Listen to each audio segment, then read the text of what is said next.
So a few weeks ago I built this drill press cart right here for my small little Craftsman 10-inch drill press. There are a few things over the last 2 weeks that I have found that are not, I guess, the best thing you could say. I'll tell you what though, I'm totally digging this new kind of layout that I have here. After I finished up the Shopsmith restoration, my dad asked me, he's like, where the heck do you think you're gonna put that thing?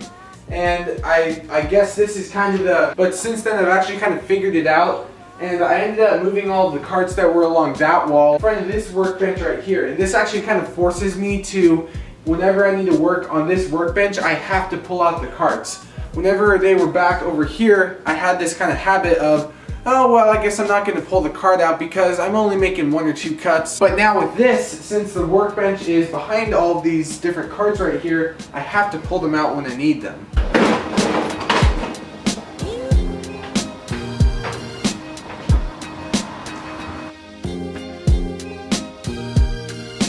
So I'm actually really happy with the way this whole cart came out. It's just that there are a few things that I really don't like. So the only real problem with this cart system right here is that only one sheet of plywood is supporting the stand for the drill press. So what ends up happening is this first drawer right here gets caught along the lip of the drawer face right there.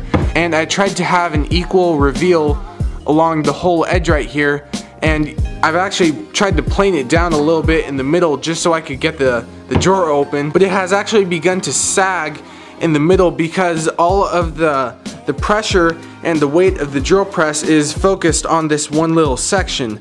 So to fix that, I actually had a few different ideas as to how I could kind of go about fixing this, and I even thought about actually trimming the drawers down about maybe 1 inch or so and putting a new piece of plywood underneath and then screwing that in, and maybe that could fix it. But I actually talked to my dad and he gave me a better idea, and all I have to do is take the drill press off and put a new platform on top. But I guess the reason I didn't want to do that was because it would mess this up, this look right here. But what I think I'm actually going to do is, once I cut this piece out, I'm going to cut a 45 on all 4 of the sides, and I think that would actually give it a nice look, and that will distribute the weight a lot nicer and prevent the sag from the drill press.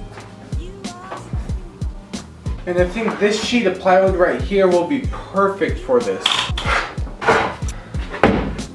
So when I actually made my first few cuts with this plywood, I neglected to actually put some tape on the edge right here, and you can see there that because this veneered surface is so thin, the table saw, when it cut through, it actually splintered out. So I know that there are many people who do this, and I'll tell you what, if you do not do this, you really should. Just putting some painter's tape along the edge of cross cuts, you know, when you actually rip a board or plywood, it doesn't tear out, from what I've found, but definitely whenever you're cross cutting something, just putting a piece of painter's tape on where the kerf of the saw is going to go, it really prevents that tear out on the edge.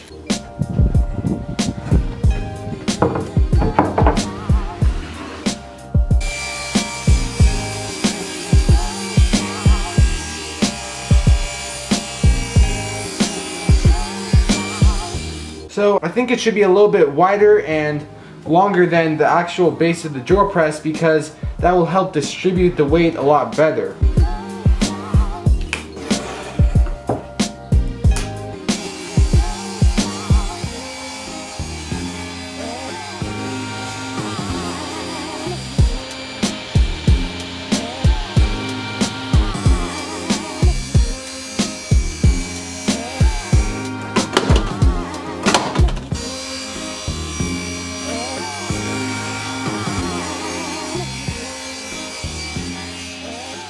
Alright, so you can see here that we put some nice 45s on the edges. I think that'll look really nice on there. And I'm telling you, this tape totally works. I got a crisp, clean edge right there. And we can take out all these drawers now.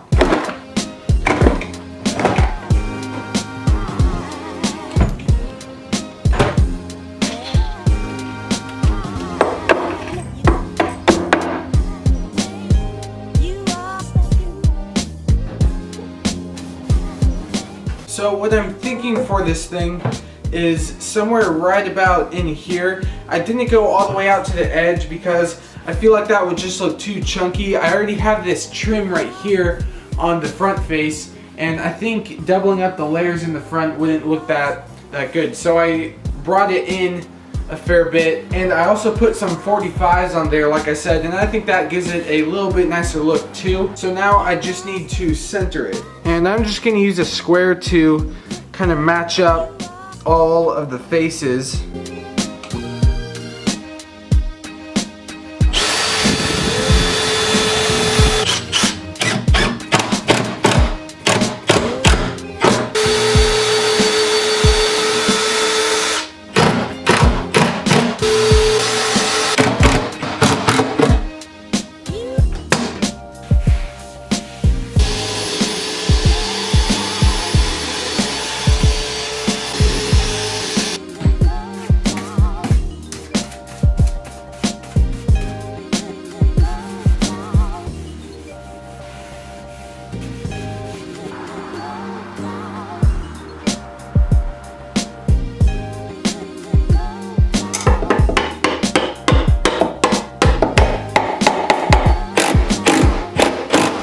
So because I actually put this plate on here, I needed to use a longer bolt to attach the bottom to under here.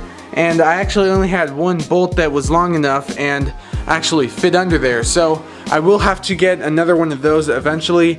But for now, I actually found one, so I guess I just have to be careful when rolling it around. But at least now it won't fall off. So you can see here that this actually looks really nice. You know, what I was anticipating was something that looked like it was just added on and it was kind of blocky and chunky, but this actually looks like it could have been there when I first built the thing. It doesn't look that bad. I actually really like the 45-degree angle that I put on there. That really breaks it up and I like it. So yeah, that should definitely prevent this from sagging any further.